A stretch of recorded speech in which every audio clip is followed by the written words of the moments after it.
안녕하십니까. 신의 한수의 신혜식입니다. 미국과 중국이 지금 무역전쟁을 벌이는데요. 그 중심에 또 화웨이가 있습니다. 정보가 빠져나간다 뭐 여러 가지 얘기를 하면서 말이죠. 대한민국에도 화웨이 제품을 사지 마라 이렇게 압력을 놓고 있습니다. 어떤 일인지 한번 알아보겠습니다. 이와 관련해서 김정기 교수님 모셨습니다. 네. 안녕하십니까. 안녕하십니까. 화웨이. 뭐 굉장히 큰 회사다. 근데 저희는 삼성이 있다 보니까 그렇죠. 써본 적은 없습니다. 네. 예, 화웨이가 어느 정도 수준인가 하면요. 예. 중국의 삼성인데 예. 우리 삼성의 축소판이고 미래의 확대판으로 봐야 되는 거죠. 예. 삼성전자가 연간 매출이 240조 정도 하거든요. 예. 그 딱 절반 정도, 아. 120조 대 정도 하고요. 우리 LG전자가 한 60조 하잖아요. 예. LG하고 삼성의 딱 중간에 있는 그 매출 규모인데 예. 중요한 거는 이제 지금 현재가 중요한 게 아니고 예. 미래의 성장 가능성, 세계를 제패할 수 있는 예. 태풍의 눈으로 이제 특히 삼성의 위협적인 존재로 다가올 수 있는 그 기업이 화웨이였는데 미국이 정리해 주니까 우리 입장에서는 상당히 고마운 거 아닙니까? 그렇죠. 고맙죠. 네. 네. 고맙죠. 예. 그래서 화웨이라는 게 예. 되게 민영 기업으로 생각하잖아요. 네. 냉정한 의미에서 중국의 글로벌 기업들은 민영 기업 없습니다. 다 국영 기업이고요. 그렇죠. 특히 이제 여기는 이제 이 통신 쪽이잖아요. 예. 그러니까 얼마나 중요합니까? 국가기관 산업으로. 그렇죠. 그래서 이제 런칭페이라는 회장이 사실은 회장이라고 하지만 우리가 생각 아니에요. 바지 사장 같은 건가 보죠. 그렇죠. 예. 이분이 가지고 있는 주식이 1%밖에 안 됩니다. 아. 그래 나머지 99%는 일종의 노조인데요. 무역노조위원회인데 그 노조원이라는 게 이제 공산당 당원으로 아니면 공산당 당원으로 위장한 그런 사람들로 구성되면서 이 100% 실질적인 지분을 국가가 가지고 있다고 보시면 됩니다. 예. 그런데 왜 지난번에 제가 말씀드린 대로 미중 무역 전쟁이 이제 결국 이면에는 기술 대전, 금융 대전이 있다라는 말씀을 한번 드렸잖아요. 예. 이제 드렸는데 기술 냉전이면은 뭐 그대로 하면 될 텐데 왜 미국이 특정 기업을 타겟으로 저 난리를 칠까? 그 이유가 있습니다. 어떤 거죠? 처음에 전조는 이제 화웨이보다는 좀 작은 업체인데요. 비슷한 일을 하는 업체가 있습니다. 예. 이 GTE라고. GTE. 예, 저도 이제 상해 총영사 할 때 GT 그 현장 방문도 하고 브리핑도 좀 받았던 적이 있습니다. 네. 그런데 이제 이 GT를 지난번에 미국에서 손을 봤잖아요. 지금 그래서 GT가 거의 무력화됐습니다. 네. 뭐 거의 초토화돼 버린 거죠. 그러면은 그게 일종의 전조거든요. 예. 다음 타겟이 뭘까? 화웨이라는 거 정도는 중국 정부나 경제계에서 이미 파악을 하고 있었을 텐데 대비가 좀 소홀하지 않았느냐. 그런데 뭐 기술 개발이라는 게 대비를 하려 치더라도 하루아침에 되는 게 아니잖아요. 그렇죠. 그래서 속수무책으로 당할 수밖에 없는 그런 상황에 직면해 있다. 그렇게 봅니다. 예. 그런데 이제 화웨이가 되게 알려지기로는 이제 세계 최대 통신 장비 업체로 그렇죠. 이야기를 하잖아요. 예. 5G. 그렇죠. 5G 시대에. 예. 그래서 5세대 이동통신이라고 그러잖아요. 예. 5세대 이동통신 시대에 화웨이가 통신 장비 시장의 31%를 차지하고 있거든요. 그러니까 1위입니다. 1위. 1위. 1위고요. 우리나라 삼성은 5%밖에 안 돼요. 아하. 압도적인 1위예요. 예. 스웨덴의 에릭슨 있죠. 에릭슨. 에릭슨이 아마 27% 정도 할 거고 예. 우리가 잘 아는 노키아, 핀란드의 노키아가 22%. 그래가지고 합쳐서 한 80% 되나요? 그렇죠. 네. 다 합치면은 80% 정도 되고 그 다음에 이제 4위가 아까 말씀드린 GTE인데요. 거기가 한 11%. 11%. 5위가 우리 삼성인데 1위인 화웨이하고 너무나 6배 이상 차이가 나는 그래서 그 정도 이제 차이가 많이 나는 그런 건데 어쨌건 화웨이가 예. 요 최근에 대약진을 했잖아요. 예. 근데 미국이 이렇게 컨트롤을 해주니까 속도 조절을 해주는 거잖아요. 그렇죠. 그럼 삼성 입장에서는 통신 장비 업체 시장의 마이너였는데 메이저로 등극할 수 있는 최고의 찬스입니다. 근데 이제 화웨이가 왜 그동안 잘 나갔는가 하면은 예. 덤핑이에요. 그 저가 정책. 그렇죠. 30% 싸게 들어가고요. 하웨이는 수주하려고 온갖 수단과 방법을 다 동원합니다. 적자를 봐도. 왜냐하면 뒤에는 거대한 중국 정부가 있잖아요. 거기다가 또 무슨 백도어라고 그래서 해킹 장비를 그렇죠, 씌웠다. 그렇죠. 예, 이래야 그게 문제가 되고 핵심입니다. 있지 않습니까? 백도어가 핵심인데 제가 조금 이거를 좀 이따 백도어에 대해서 한번 예. 설명을 드릴 텐데요. 그래서 이제 우리 삼성 입장에서는 미국도 힌트를 주잖아요. 삼성 너한테 기회가 있다. 예. 그런 거잖아요. 공장 근데 대신 미국에 만들어라. 뭐 이런 거 아닌가 모르겠네. 아니 왜 그게 저는 사실 이 삼성전자 입장에서 특히 이제 반도체 부분에서 하웨이는 삼성의 5대 고객 중에 하나입니다. 그렇죠. 단기적으로 보면은 쓰리죠. 그렇죠. 시장이 떨어져 나가니까. 예. 그렇지만은 결국 하웨이의 통신 장비 업체 시장이 약화되면서 시장 점유율이 하락하면서 그 자리를 삼성이 채우라는 거 아니에요. 예. 그 미션입니다. 이 역사가 이야기하거든요. 예. 옛날에 1980년대 일본이 잘 나갔잖아요. 네. 그래서 뭐 전설적인 소니부터 시작해서 뭐 파나소닉, 아이와 해가지고 네. 아, 지금 아이와는 와 없어졌을 거려. 아이와 있나? 아, 그때 뭐 아이와 하면 그냥 중고 시장이 있을까요? 야, 저도 아이와 되게 애용했는데. 한 10몇 년 만에 20년 만에 처음 들어보는 것 같습니다. 그렇죠. 아이와. 예. 근데 그때 당시에 이제 이 일본이 제조 대국으로 성장하면서 동시에 전자하고 반도체 시장을 싹쓸이했잖아요. 네. 그래서 미국이 위기를 느끼고 양털 깎기 시작했다고 그랬잖아요. 네. 그래서 이제 플라자 합의에 따라서 일본 엔화를 49% 절상을 하게 되고 10년 내에 100% 절상을 하거든요. 그러면서 이제 금방 말씀드린 그런 업체들의 대외 경쟁력이 약화되면서 네. 그 자리를 우리나라 삼성이 대체한 거예요. 예. 기회가 왔네요, 삼성이 삼성한테. 잘나서 그런 거 절대 아닙니다. 네. 타이밍이에요. 그 당시에 삼성의 수뇌부가 결정도 잘하고 또 틈새 시장을 보고 잘 끼어들어서 오늘날 삼성 신화를 창조하기도 했지만 미국이 세계 경제를 지배하는 초인류 국가로서 일본을 양털 깎기 하는 과정에서 우리가 대안으로 들어갔던 거고요.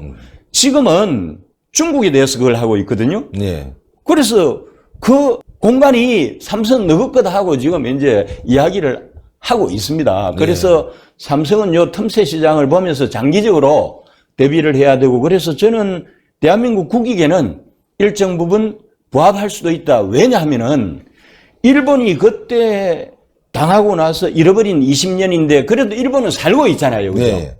살고 있는데 물론 반도체에서 이제 경쟁력은 많이 약화됐지만 중국은 일본식으로 살려주지 않을 수도 있어요. 하웨이를 완전히 GT를 완전히 초토화시킬 수도 있다니까요. 왜 그런지 아세요? 단순히 이게 기술 냉전이 아니기 때문입니다. 네. 시진핑이 제조대국 2025 해가지고 우리 기술 패권에 도전해? 그 차원도 있지만 가장 큰 거는요. 안보입니다. 안보. 그쵸. 아까 말씀하셨잖아요. 예. 백도. 장비에다 백도어를 집어넣어서. 그렇죠. 팔았다는 장비에다가 백도를 집어넣는데 공급을 받는 업체들은 그걸 몰라요. 그래서 말하자면은 감청을 감청. 다 하면서 실제로 하웨이 이제 통신 장비를 쓰는 업체, 그 업체가 소속된 국가에 대한 정보를 다 빼가는 거예요. 그러니까요. 사실 미국이 이거 하고 있는 거 아세요? 미국도. 그렇죠. 저희가 엔지니어지 않습니까? 좀 아시잖아요. 그죠? 예, 잘 나름 아시잖아요. 잘 예. 알잖아요. 사실은 이게 여러분들 뭐, 이 MS 그냥 쓰지만, 네. 이 MS 안에도 네. 백도어가 있습니다. 그렇죠? 예. 근데 잘 모르잖아요, 사람들은. 모르죠. 그리고 이 안드로이드 안에도 있습니다. 그렇죠? 예. 그래갖고, 우리가 얘기하는 것도 다 네.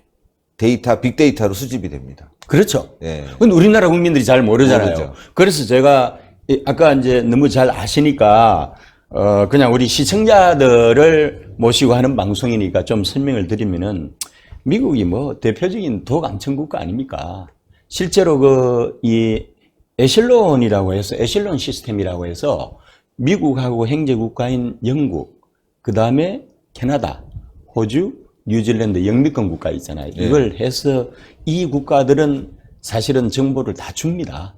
그리고 이제 우리 한국하고 멕시코하고 뭐 몇 개 국가들은 일본 같은 데는 선별적으로 해서 주거나 말거나 100%는 못 받는 거죠. 어쨌건 미국이 이 에셀론 시스템을 통제하는 게 미 연방정부, 미 국방부에 NSA라고 있어요. 네. National Security Agency라고 해서 미 국방부 국가안보국에서 이거 다 관리하거든요. 그러니까 미국이 이미 해왔는데, 아니 오지 시대 해서 5세대 이동통신 시대가 딱 열리는데 중국이 약진을 하잖아요. 네. 그리고 동남아 시장을 거의 싹쓸이 하다시피 하고 한국에서도 LG U+가 하겠다고 그러고 네. 그 다음에 SK텔레콤도 SK하이닉스가 중국 시장 비중이 상당히 높거든요. 네. 반도체에서.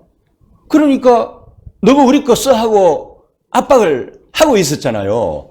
그러던 차에 터진 거예요. 그리 되면은 사실 삼성도 압박을 받지 않겠습니까, 나중에? 네. 그러다 보면은 중국이 우리나라의 모든 것을 다 감청을 해서 감시하는 시스템을 해서 꼼짝 막아대는 거예요.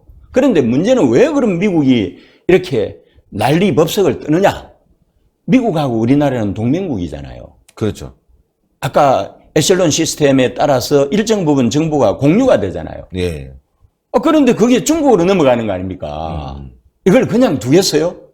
그동안 미국이 단독으로 이렇게 해왔는데 중국하고 공유할 수 있겠습니까? 그리고 중국이 무서운 게요. 원래 2G 시대에 조인했다가 3G를 생략하고 바로 4G LTE로 바로 들어갑니다. 예. 그리고 중국은 국가 재산이 76%입니다. 중국 정부는 엄청나게 부유해요. 미국은 국가 재산이 10%밖에 안 돼요. 네. 그래서 전부 정부가 하는 거로 보면 되는데 그렇죠. 정부가 5세대 이동통신에 올인한 겁니다. 네. 그래서 사회를 키운 거예요. 미래를 보고. 그리고 시진핑조차도 사이버 있잖아요. 사이버 영도 소조 조장을 한다니까요. 네. 지가 직접 다 관리하는 거예요, 이게. 그러니까 미국이 두려움을 느끼는 거예요. 이 안보전쟁에서. 안보전쟁이라는 정보전이잖아요. 여기서 밀리면 끝이거든요, 그렇죠. 패권에서. 그래서 사실은 표면적으로는 무역전쟁을 내세우고 있지만은 실제로는 기술 냉전처럼 보이지만은 사실 속을 들여다보면은 아까 말씀드린 대로 뭐죠? 안보전쟁이에요. 정보전쟁입니다. 이미 시작됐군요. 이미 시작이 됐고요. 이게 장난이 아닌 게, 지금 이제 오지 선두기업이 이제 하웨이잖아요. 네. 하웨이인데 이제 패권전쟁에 들어간 셈인데 4차 산업혁명 시대에 가장 중요한 거를 빅데이터라고 그러잖아요. 네. 빅데이터가 말하자면은 21세기 석유라고 그러고, 그래서 빅데이터를 선점하는 자가 그 기업이 결국은 미래의 운명을 좌우한다. 그런 이야기를 한단 말이에요. 네. 근데 이제 빅데이터가 모이는 그릇이 빅데이터 센터잖아요. 네. 그런데 전송이 돼야 될 거 아닙니까? 그게 말하자면 일종의 정보고속도로라고 하잖아요. 네. 그 정보고속도로 옛날에 석유 시대로 보면 일종의 송유관이에요. 그 송유관 기능을 하는 것이 통신 장비업체 기능입니다. 그렇죠. 얼마나 중요합니까? 그런데 이 새로운 시대에 중국이 지금 시장의 31%를 확보를 했다는 것은 얼마나 위태위태하겠어요. 그런데 미국이 지금 잘하고 있는 게 제일 먼저 결국은 하웨이 아웃을 외치면서 이 제한 조치를, 거래 제한 조치를 취했잖아요. 재무부를 통해서. 예. 그렇게 했는데 미국의 글로벌 기업들이 따라주죠. 미국은요, 국익을 위해서 하나가 됩니다. 네. 우리나라 무섭네요. 언론들은 국익에 관심이 없죠. 관심이 없죠. 북한 이익에 관심 있죠. 그렇죠. 네. 미국은 언론도 국익 최우선주의입니다. 민주공화 양당 체제에서도 국익 앞에서는 초당파적으로 움직입니다. 네. 글로벌 기업들 보세요. 너무나 순한 양처럼 협조를 하잖아요. 그렇죠. 예를 들어서 구글에서 안드로이드 서비스를 안 하면 어떻게 되죠? 스마트폰이 다 사용이 안 되는 거죠. 그렇죠. 사용이 안 되잖아요. 그리고 마이크로소프트도 동참을 했잖아요. 네. 그러면은, 이 하웨이 주요 시장 중에 하나가 또 PC하고 노트북인데, 아니, 마이크로소프트 이 운영 프로그램이 지원이 안 되면은 거기 살겠어요? 못 팔러 먹죠. 못 팔잖아요. 그리고 또 동참한 게 뭐 퀄컴이나 또 인텔 인텔. 뭐 이런 데서 공급을 안 하겠다 해버렸잖아요. 그럼 껍데기만 남는 거예요. 껍데기만 남는 거예요. 끝난 거잖아요. 아, 중국이 위험해졌네요. 그러니까 우리 삼성전자한테는 위기이자 기회인데. 저는 기회라고 생각하고요. 그래서 미국이 목숨 걸고 이제 5G 초연결 시대의 핵심 기술을 가지고 사실은 하웨이를 잡는 건데 중국이 방법이 없습니다. 그렇겠죠. 뭐 연말까지 자기들 자체 개발한 거를 한다고 하지만 예. 아직까지 멀었고요. 중국이 반도체를 생산을 못 하잖아요, 아직까지. 못하죠. 예. 그렇잖아요. 그러니까 시진핑이 좀 오버했다고 생각합니다. 사실은 조금 진도를 앞서 나간 거예요. 그리고 시진핑이 트럼프의 실력을 몰라서 그런 거죠. 저는 트럼프가 재선할 거라고 생각하는데 네. 하더라도 나중에 다루기 쉬운 민주당 대통령이 딱 나왔을 때 이런 걸 해야지. 그저 판단력이 그렇게 없는지 모르겠어요. 토굴 리더십 여기서는 발휘가 안 되는 것 같아요. 그러니까. 그래서 된통 당합니다. 예. 된통 당한다. 네, 그런 겁니다. 그런데 우리는 물론 압박을 받을 거예요. 사실은 사드는 빙산의 일각입니다. 사실 이 새로운 전쟁이 시작이 되면 우리가 되게 힘들어져요. 네. 힘들어지지만 우리 대한민국도 확실한 베이스를 가지고 대처를 해야지. 그러니까 빨리 미국과 동맹을 다시 복원시켜야 되는 문재인 그럼요. 때문에 착살이 났지 않습니까? 미국이 세계를 지배합니다. 그러니까 정치 질서, 경제 질서, 군사 질서, 심지어 문화 질서까지 압도적으로 장악하는데 이 4개 질서를 총량으로 해서 비교를 하면요. 미국하고 중국의 격차가 얼마나 되는지 아세요? 얼마나 될까요? 100년 차입니다. 100년. 그런데 단지 제조대국 위상으로 보면은 미국이 중국한테 미치는 것 같잖아요. 떨어지는 것 같은데 그럼에도 불구하고 GDP가 미국이 중국의 지금 뭐 미국의 총 GDP가 19조 달러가 넘잖아요. 네. 중국이 12조 달러 얼마 될 거예요. 그럼 3분의 2 수준이잖아요. 이 미국을 누가 잡습니까? 그런데 우리나라 지금 위정자들은 국제경제나 국제금융을 너무 몰라가지고 정말 주제 파악 못하고 우리가 그래도 그나마 이 3차 이 산업혁명 시대, 정보기술 시대 줄 잘 써가지고 지금 그나마 한 30년 동안 우리나라 수천 년 역사에서 풍요 시대를 맞이하고 있잖아요. 예. 이렇게 들어온 행운을 그냥 이상한 놈들이 집권을 해가지고 다 날리려고 하고 있잖아요, 지금. 큰일 났습니다. 줄을 잘 써야 된다니까요. 네. 알겠습니다. 네. 좋은 말씀 대단히 네. 감사합니다. 감사합니다. 예, 미국이 무섭다는 거 좀 아시겠죠? 예, 그런데 지금 문재인은 말이죠. 미국은 우습게 생각하고 중국은 무섭게 생각하고 북한은 하늘처럼 보고 있습니다. 망했습니다, 대한민국. 예. 빨리 몰아내야죠. 그래야지만이 대한민국이 살 수 있습니다. 동그랗게 올라가는 구독 버튼을 꼭 눌러서 신의 한 수가 100만 되게 만들어주시고 추천 버튼, 댓글로 많은 성원 부탁드리겠습니다. 문재인 아웃 한번 외치죠. 문재인 아웃. 예. 네, 문재인 아웃. 대단히 감사합니다. 감사합니다. 감사합니다.